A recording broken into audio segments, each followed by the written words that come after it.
আমার নাম সুমাইয়া আর আমার নানুর সাথে ঘটে যাওয়া ঘটনা।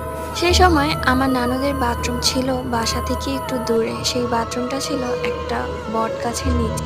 নানু আনুমানিক রাত ৩টার দিকে একা একা বাথরুমে যায়। তারপর আমার নানু বাথরুমের ভিতরে কিসের যেন শব্দ পায়। সেটার আওয়াজ শুনে আমার নানু সেখানে গেলে দেখতে পায় একটা মহিলা তার পিছনে পিছনে আমার নানু চলে যায়। তারপর আমার নানুকে অনেক দূরে একটা শ্মশানের কাছে নিয়ে যায়। হঠাৎ করে আমার নানুর জ্ঞান ফিরলে সে দেখে শ্মশানের কাছে চলে এসেছে।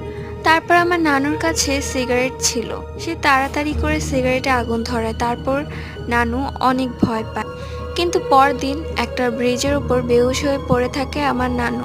আমার নানু অল্পের জন্য বেঁচে যায়। আমার নানুর জন্য সবাই দোয়া করবেন। আমার নানু আর বেঁচে নেই। আল্লাহ যেন আমার নানুকে জান্নাতুল ফেরদৌস দান করে।